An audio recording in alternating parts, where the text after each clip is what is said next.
Good afternoon, ladies and gentlemen. Welcome to Hashtag Flint with Shane Hodges.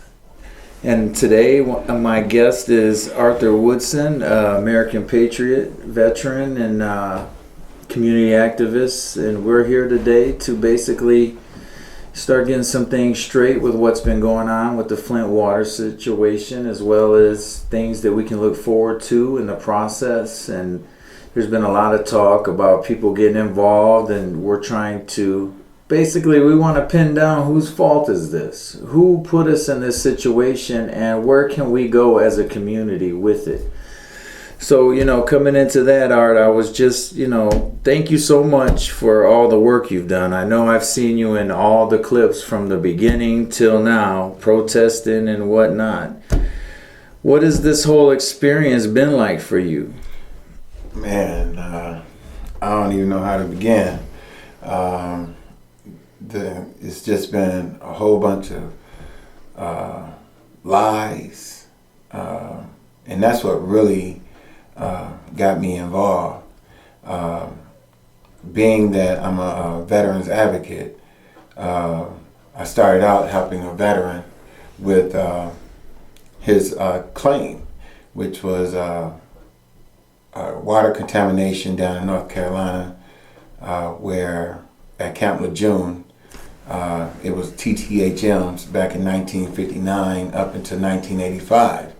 And man, I mean, it's a booklet. If you Google Camp Lejeune, you'll see throughout the years where they were fighting and showing evidence of TTHM, just like what's going on here.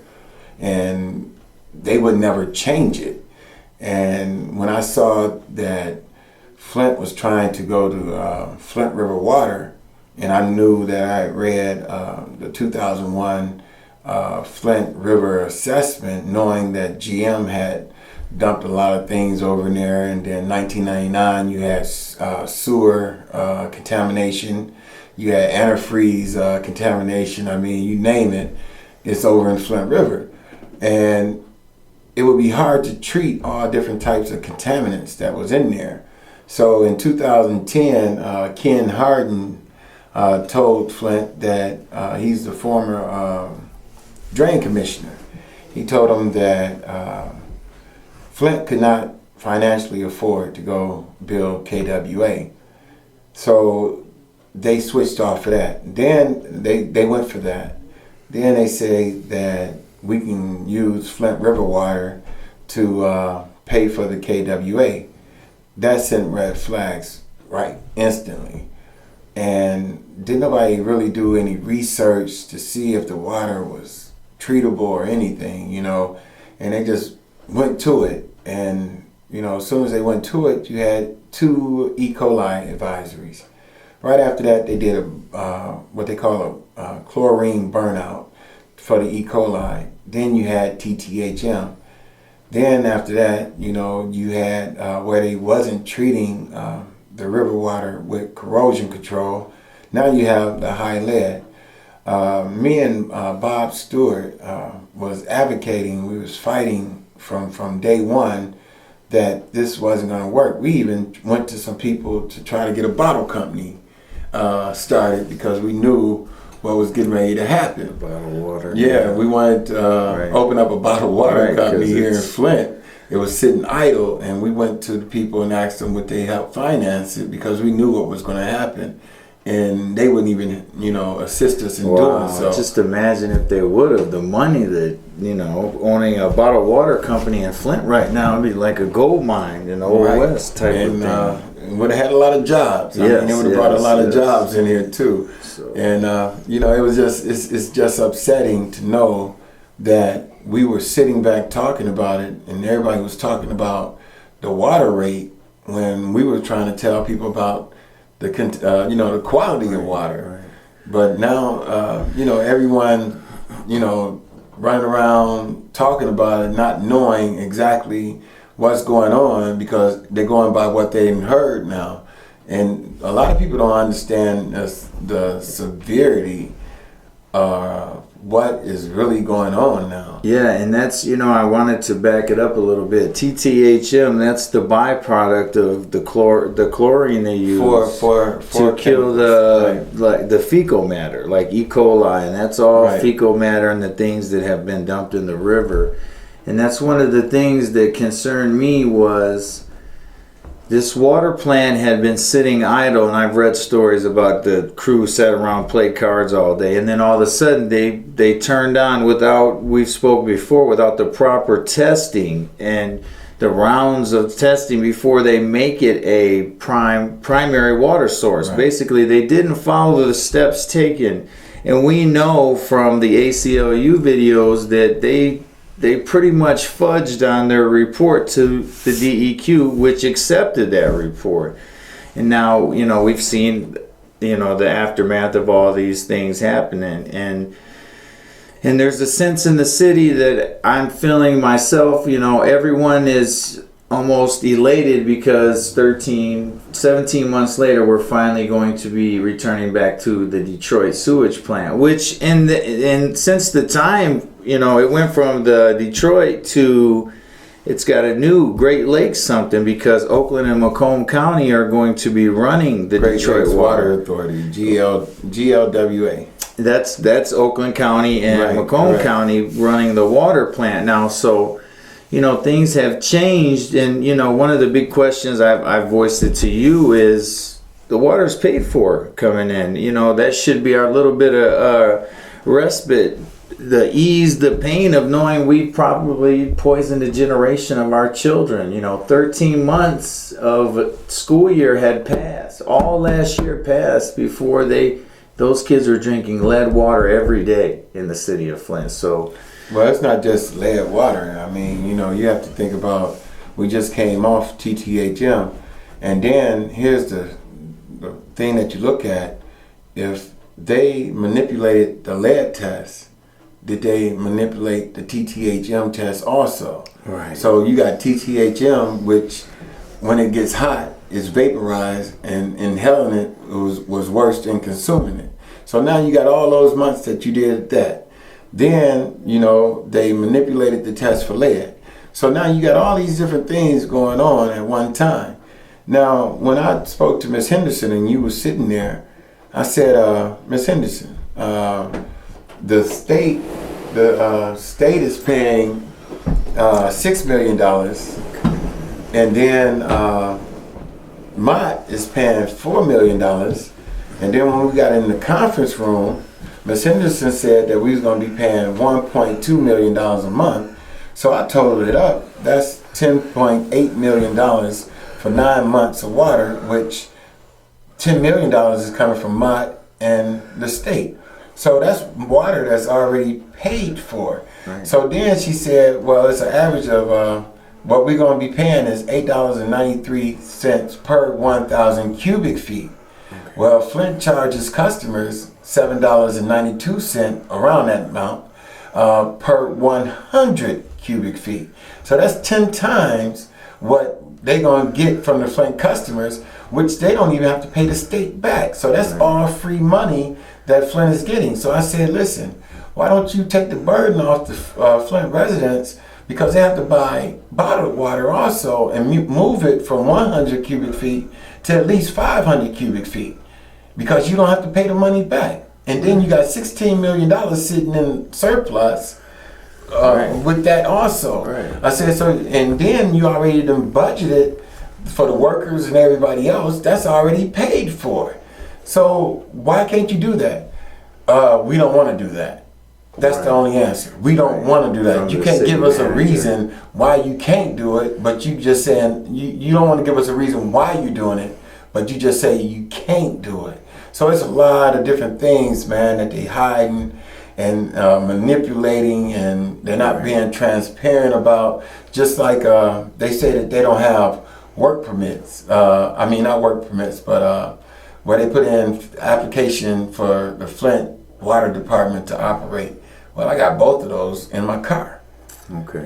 They saying that they don't have it, but I have it. Right. The things that Representative Phelps is looking for, I got it in the car. So information. What's going on here? Right, exactly. And joining us is an expert on water, Dr. Laura Sullivan from Kettering University, and she's coming in to help us with some of these questions that we all have with the water and the things that are going on with the bills. And thanks for joining us. Absolutely. It's an honor. Thank you for asking me. And no problem. And we just, what we're talking about is just the total lack of, because things get misrepresented, they work for us. We pay them to protect us, basically. And I feel like we've been let down.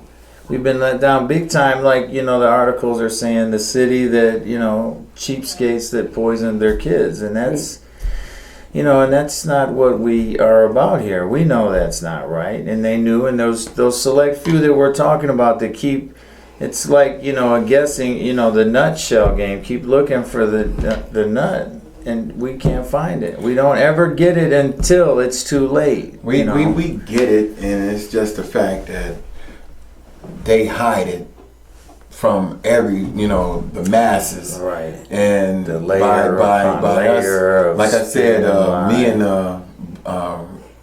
Robert Stewart, we were down there every day, speaking to the water company, Howard Croft, the mayor, city council. We were speaking, but didn't nobody want to listen. Right. And like I said, we went to them and said it's going to be a serious issue later on. And Robert Stewart had the bottled water company, idle. And all he had to do was just go in there and start producing water.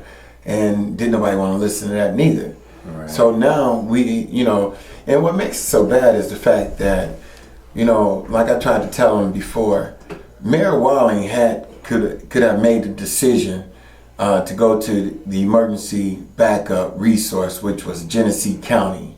Genesee County was our backup resource, yeah. And he would not do it. Governor Snyder even said it at his news conference that he was just waiting for Mayor Walling to make the decision. So it was just a political game that they were playing with people's lives, our kids' lives. Yes. And I am seriously upset behind all this. I wasn't even thinking about fighting this, doing that, because I was working with veterans. But when I saw that, there was a whole lot of games being played, I needed to step out, and a lot more people needs to step up and step out there and be a voice. Yes, exactly. And that's why I wanted to have you on, Dr. Sullivan, with the big decision seemed to have come that day when you guys were all meeting in that room and they were looking for concrete reasons to change over and absolutes and, Right. grounding facts to come back to Detroit. Could you tell us a little bit about the process that went down? And Well, it began with going over Dr. Edwards' data from Virginia Tech, and his particularly his statements about the corrosivity of the Flint River water as compared to the Detroit water. And I recall I was sort of functioning as a bit of a translator because they didn't have a really good speakerphone, so many of the people in the room couldn't hear. And so when we got to the slide in his presentation where he says that the Flint River water untreated for corrosion is 18 times more corrosive than Detroit water, the administrator, Henderson, asked me to repeat that. I was somewhat surprised, because this is not information that would say, keep doing what we are doing. So I did, and then the following piece of data was that even with anti-corrosion chemicals added, it was still 8 times or 9 times more corrosive. And again, she asked me to repeat that, and so I began to think, okay, so she is eager, she's looking for documentation of what might be wrong with the Flint River water. I think in many people's mind, the word corrosive brings up pictures of acid. yeah, that's what I think of, like, Exactly. And so when you say, "Oh, this water is corrosive," you imagine if you pour it on something that would start to disintegrate. and while that's an appropriate word to use because it is water that's tending to pull metal ions out of the pipe, it might be easier to think of it as water that's more it encourages the rust of metal when metal is presented with it, rather than water that has acidity associated with it that attacks. It's just literally water that invites metal ions, and metal ions are prone to want to enter that water because of the high level of chloride. That doesn't necessarily make it less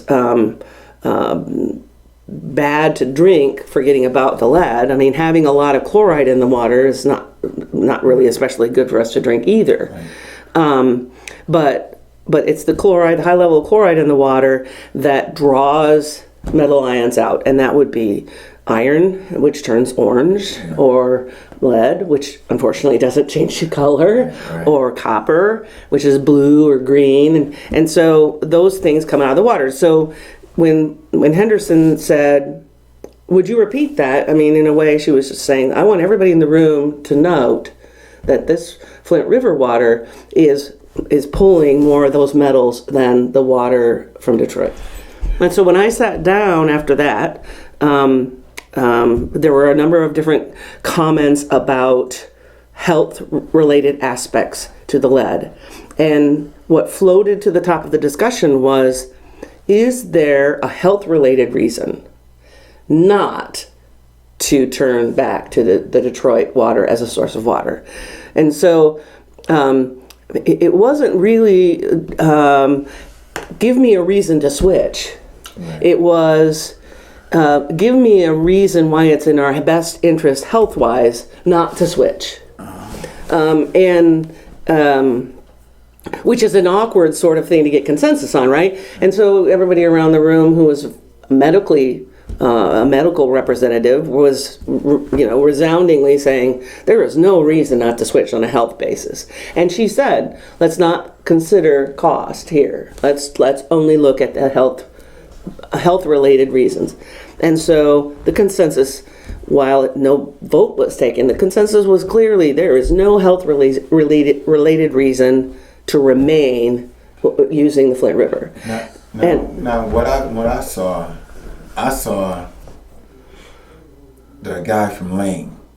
Right. I don't know his name, but I saw opposition. There was from him. There was. So him and Dr. Reynolds. Correct. So one of the engineers from LAN was I don't know if I would say confrontational, but certainly not in a positive kind of way, said to Dr. Reynolds, who had made a comment about that there is absolutely no reason, once we have knowledge that there's lead in the water, there's no reason to collect more data. I mean, pretty much you just stop using this water because you're talking about people's lives. And this gentleman from LAN presented some hypothetical, well, how can you be so sure, and what if we do all of this, and look at all the costs involved, and what if it doesn't make a difference, and which Dr. Reynolds took offense to. Yeah, again, because we're not talking about anything right now other than the health of children, and we're not sitting around saying what if. And many of us, I mean certainly me in the room, felt a little bit of happy sort of living vicariously through the words of Dr. Reynolds when Dr. Reynolds said, I'm sorry, maybe you didn't hear what I said, and we're talking about health, and we're talking about lead in the water for children, and this gentleman said, I just asked you a question, and Dr. Reynolds said, well, did I answer your question? And so there was a vocal element, a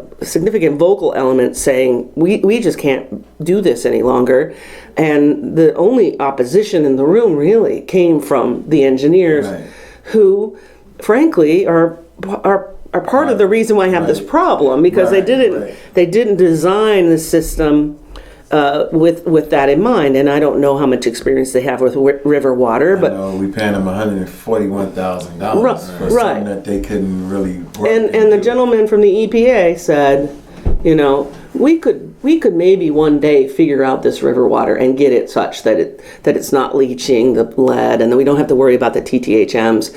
We could maybe one day figure out this Flint River water so that we could treat it as it changes, because it changes all the time. Right. But we shouldn't be doing that. We shouldn't be waiting around until we figure that out. And so it was good to hear. He was kind of quiet during the meeting, and it was good to hear this gentleman from the EPA clearly say that it is not there.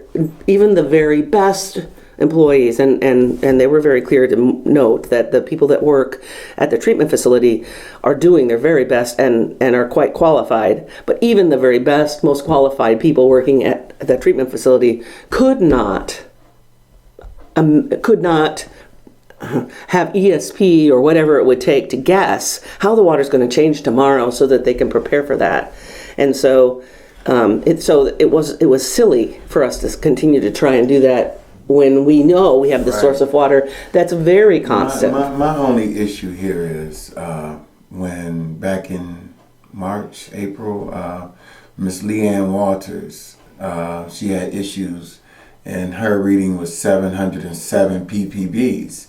And Miguel came down from the EPA, and he tried to tell them. And EPA told them that they would give them 2 experts in lead back in March. They didn't accept them, and they sent Dane Walling, the mayor, an email July the 1st with these same 2 experts. He did not accept them. Then EPA sent me an email to take to City Council, and they left Monica Galloway a voicemail. And I had to take this email over to Ron Fonger on September the 3rd, and they accepted the experts on September the 3rd. And man, these experts came in. So if they would have called the experts in back in March, we would have been off this water back in March. So I hold Dane Walling fully responsible for this lead. Maybe he didn't have anything to do with us switching over to the Flint River water, but he had a lot to do with getting these lead experts in here to tell him what was wrong with this water. And that's exactly what I see, because you both have been a part of what water you're fighting for and all the protesting since the TTHM levels were out of control. So all this time in between that people have been either affected or it's affected them somehow. Just think of all the people who bought houses and those past ghost water bills came, and then they lost the houses, and all this money that they collected from renters and all this, and still in the middle of that frame, now that we're piecing together this puzzle, they knew what they kind of were up against, something that they like you're saying, they don't know what kind of beast it's going to be from this day to the next, so they're gambling. Now, if just for one point would be, if let's say the judge never ruled against the illegal price rates, and the protesters, Leanne, just moved away, where would we be right now? We would be right where we are. We would be right where we are as far as the quality. We would be right where we are. I'm pretty certain, even after 270 citizens collected water samples and Virginia Tech analyzed them and showed high levels of lead. Even then, it was being disputed and people were attempting to blow it off. It really wasn't until physicians got involved, and we were talking about pediatricians looking at the blood in children and showing this increase and showing that it correlates to those zip codes where the lead that the people in Virginia Tech measured was high. Right. And I have to say, I'm part of this technical advisory committee, and we continue to be updated, and we continue to see DEQ lead measurements of Flint water that are really low, based on citizens who are continuing to turn in their water at the city, but they're continuing to use, flush out the line before you go to bed at night, and then collect water. They continue to use a small whole small Right. top The test test bottles, bottles, and and all along I'm thinking the trust has been broken. Right? So some people are still handing in these test bottles to the city because that's a source of free water testing, right? So, but I don't believe that anybody at this point is handing in their water bottle and saying, please tell me why water is okay. Right. I don't think that they're saying, please just tell me my water is okay. If that's what they're saying, then all right, go ahead and make sure that your test is such that it says that their water's okay. But when you know that your test is such that it sometimes fails to identify lead or high levels of lead, why at this point in time would you choose not to use a method that will identify where the lead is high? Why would you I not? guess my question to you is, and this question here is, the infrastructure is totally damaged. Now that it's totally damaged, and we're getting ready to get Detroit water, right? Mm-hmm. And they're gonna have the phosphates, corrosion control, and all that in there. And they might end up having to put more chlorine in the water, or more of this, or it's gonna be a whole different structure of treatment now. What happens when we have, something that might come off of Detroit's water now, with this new chemical balance? What happens because we can't treat the water here because it's coming already treated, and Detroit can't. It still goes through our treatment plant. It still goes through. It goes through our treatment plant, and the important one very significant difference is that the water that will be coming will not vary by the hour. It will be a very constant, and if there are changes in the water, they'll be gradual, and it will be possible to correct, if necessary, any changes in the water that occur between where it leaves the plant in Detroit and when it arrives in Flint. And that's what the Flint treatment plant has been doing for many years. It has been in the business of just checking that water and then being available should there be a need to come up as a backup. So first of all, you have water that can be treated because it's consistent. Secondly, you have water that doesn't have the level of chloride in it, and so it's not a solution into which metal ions are prone to move. Right. So yes, there's been a disruption of the biofilm and the protective coating on the inside of the pipes, and that certainly has aggravated the problem of the metal ions leaving and entering this chloride water. Mm-hmm. But when the water, when we dilute and wash out all of that chloride water, and we now have water that has 1/10 as much chloride, a more appropriate level, then we have water that those ions are not interested in leaving the metal and entering, and so it's there. Even without corrosion inhibitors, we have a situation where the water is not as likely to leach any metal ions, iron, any of them. And then, of course, the addition of phosphates and those kinds of things will help rebuild the protective layer on the inside of the pipes, which will make that even safer. Right. The problem, though, is that the damage that's been done to those pipes. In other words, those pipes are thinner. Yeah. And wherever in a metal, wherever there's been any kind of mechanical stress, there's going to be a far higher rate of corrosion than anywhere else. Right. So that creates places along the pipe where the corrosion has happened faster and potentially created the beginning of a crack or a crack. So that problem is going to definitely rear its head once we start seeing freezing pipes. Yes. And we're going to see far more of our infrastructure in need of repair. So I guess this is the question. You say you're on an advisory committee. Yeah. McLaren back in August made their patients stop showering and stop drinking the water. Now, it was high lead, and correct me if I'm wrong, lead doesn't cause infections or anything like that. So why would McLaren have to set up a disinfected system before the patients can take showers? Was it something like pathogens in the water? I mean, all right. Now I'm speaking based only on hearsay. Right? I don't know why it is that McLaren stopped allowing patients to bathe, and they continue not to allow patients to bathe. Right. I do know that that lead is very unlikely to move through the skin, and so I do not believe that the presence of lead is the reason not to allow them to bathe or shower in it.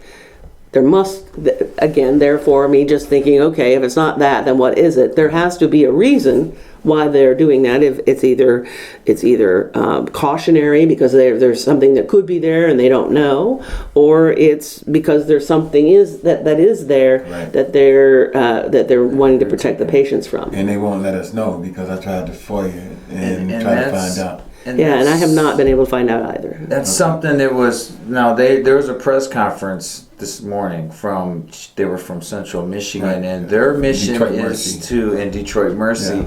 What their mission is to develop standards of testing for the biofilm pathogens. So, Right. like one example they said was, like we were saying, we had our nice old biofilm that had been protecting us, but as that river came in, Right. and it starts breaking and is falling apart. So a pathogen that could have been in your neighbor's septic for 30 years broke off and is now being pumped into the house. These little, Right. we've seen the uptake in Legionnaires and Right. things like that. So these are some of the things they're basically advocating for tougher testing standards, which I think that's because, like we were just talking, they have these levels that they say, okay, we're under 15 and this and that and that, and that's been set and we're good. But we find out that the doctor said 0 levels of lead is acceptable in a human body. So Right. I think we're up against these things where they can spin it under control because, look, we proved that it's okay. We passed the test, and that's Right. the things Right. that we were hearing. But, that so many of the things that they don't know to be testing for with the pathogens, all the little things that can be growing in those pipes and then break loose here and there with all that water, the Flint River water being so corrosive, just knocking all that down. So now as we rebuild the biofilm and we get ready, and the thing that I'm confused about with KWA is now we in Detroit, the water comes and like you said, it's finished off in Flint. Now coming from the KWA, it's going to be from Lake Huron, deep water. Same source. But it's going to be raw. It's not going to have It's not going to be treated. Correct. So are we, as the Flint water plant, are we going to be in the same position with them figuring out their curve and Well, all right. their testing standards are going to be what, and they'll need to figure it out. I mean, because and certainly what Detroit is doing would be beneficial Right. in knowing how to treat it, Right. because the entry to the KWA is less than 10 miles away from the entry to where Detroit collects water. So it's pretty close to the same water. So getting information for Detroit on how they treat the water would be useful. The other benefit, again, is that water source isn't going to change all the time. Right. So it's How easier does to corner it. what happens to that water source during its travel from the lake to Flint? I don't know if there's data. I haven't found a case where a municipality collects water and the water travels that far a distance before it's treated. The pipes that it's going to be traveling are brand new pipes, and one would hope that this has they're been kept in solid, mind. right. Well, certainly they're solid, but that also that the fact that the water that's passing through is not treated water could, I don't know, but could have implications to what happens to those pipes as well as what happens to the water Right. during its trip. I just want to know if they're going to be using their pipe also for fracking, down in Davidson and Lapeer. Oh, that would not be possible. I mean, that would Possible. logistically it would not be possible. I mean, the pipeline that comes from Lake Huron will be unbroken, except at its exit in Sanilac County, where 2/3 of it will go for treatment for Genesee County and belong to Genesee County, and then 1/3 will continue to the Flint Treatment Facility for treatment. I do have a concern regarding, there's a limit in the have enough, and right we have to blend with Flint River. when the KWA was first designed and approved, there was a limit to how much water Right. could be drawn, and a decision was made to have 2/3 of that limit of that amount go to Genesee County and 1/3 go to Flint. Correct.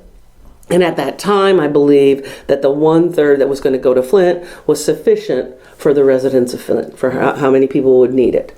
Obviously, the population has dropped in Flint, but my understanding is that a positive aspect of the master plan includes a discussion of a revenue generated by selling some of that untreated water to General Motors, because General Motors would love to have untreated lake water for some of its operations, because that would be very unlikely to corrode But I their just materials. spoke to someone, Right. and they said that General Motors would not be coming back to Flint. But if And I don't know if there's an answer there. My concern is it was one of the positive aspects of the KWA to Flint, Correct. and that was brought into the master plan discussion, was that there could be revenue generated by selling some of the water that we would be getting to other entities before it was treated, and then what's ever left, treating that for the residents, with some moderate concern about whether or not there would be enough left for the residents, and some Right. conjecture that if there wasn't enough, that they could just add Flint River water to compensate Now people. you know that's what Darrell Concerns. Early is going on right now, because they had city council had voted on that right there, as far as taking 14 million gallons of KWA water and then taking 2 million gallons of Flint River water, and they voted on that, and Ed Kirks turned it back to, they amended it, but Ed Kirks turned around and put it back at 16 million gallons from KWA, just straight KWA water. So that's what Donnell Early is speaking of when he said that the city council had voted on taking And everything using in Flint place. River water. Right, right. And I would just hope that they've learned enough about Flint River water to not want to do that. Hope But, I mean, fact is that they still continue to collect data on residential water, even now as we're talking about making a switch. They're still collecting data on residential water, and they're showing they're using the data to demonstrate the low level of lead. So can I ask you a question? Do you feel comfortable with Flint residents? It's like the fox guarding the hen house. Do you feel comfortable after all the manipulations and all the non-transparency and all that? Do you feel comfortable with the citizens of Flint sending in water testing to MDEQ and them giving us the results back? Because Genesee County Jail just told the people, inmates, that they can drink Flint River water and they have no lead in their water. And I want to know how in the world, out of all the places in Flint, they're the only ones that don't have lead in their water. Yeah, I was involved in 2 meetings at the governor's office this summer. The first meeting, where a number of us from this Clean Water Coalition spoke to the chief of staff about our concerns about lead. And the second meeting, called by the chief of staff to report to us on the reasons why we don't need to worry about the lead. And it was at that meeting that we saw that the DEQ was making their statements based on not all of the water tests that had been turned in, 68 rather than however many there were. And it was at that meeting that I said, and I still feel, that there is a problem when the entity that's collecting water and the entity that's testing water are both benefiting from good outcomes, right? I can see how it will always be true that the city would benefit from a good outcome. And that's the reason, theoretically, that you would have a Department of Environmental Quality, because the Department of Environmental Quality shouldn't benefit one way or another. It should be their goal, if there's anything dangerous in the water or anywhere, to find it, to identify it, and to treat it. Not to come up with a test that would mask it, not to make sure that there's enough data taken here and there so that the numbers are low. So I can see why it's in the best interest of the city collecting the water to have a good result. There shouldn't be a positive benefit, and there must have been. I guess what I'm afraid of is how first MDEQ, not City of Flint, but MDEQ went up against Mark Edwards' findings. Right. Then right after And that, Hurley when Hurley came out, it wasn't the City of It Flint was that went out. unfortunate was the comment Right. that they felt that way. Right. And they went up against Hurley's finding, which Right. they had data that backed up Hurley's findings. Right. My thing is, if they would go up against these experts, and we have to send our test, they just gave $1 To million, them. and we have to send our test to them. Their thing Right. is, That's just we said can't make they- it look bad they because benefit we're from it. right. Exactly. And That's my concern. right. And Is I'm that, scared to send my stuff to them. well, So- yeah. I mean, I just don't know And how I much think- trust we can have. And I think that's with you being a part of that committee and all the things going on with the community activation. I think we should be demanding, tougher testing standards and more testing, and have severe penalties in place before we even hook up to KWA. A whole different guidelines, and have some Mark Edwards and all these great minds come together and develop different testing plateaus for us to, if you reach this and this and these timelines, and actually, instead of volunteer, you go to the houses, you're in a high lead level, can we test your water, please? Right. And I'm sure, with a little bit of the DEQ and a little bit of the EPA and maybe some independent university studies here and there, all kinds of collaborative information coming together to make like a gold standard testing. That's right. That's something that should be in place, and we can continue to advocate at City Hall and things like that, just to make sure something like this don't happen, because we don't have a clue of the damage that has been done Right. yet. Right. We're going to see it 10, 15 years from Yeah. now, when Yeah. it's just We'll not stop seeing it for a while. My thing, like I said, I work with veterans, and Camp Lejeune Right. was contaminated water from 1959 to 1985. And they didn't start testing for TTHMs until 1972. And they come out with the Safe Drinking Water Act until 1974, which Right. President Bush amended in 2002, June the 12th. My question is, why haven't anyone petitioned the ATSDR, where they send in their group of scientists, toxicologists?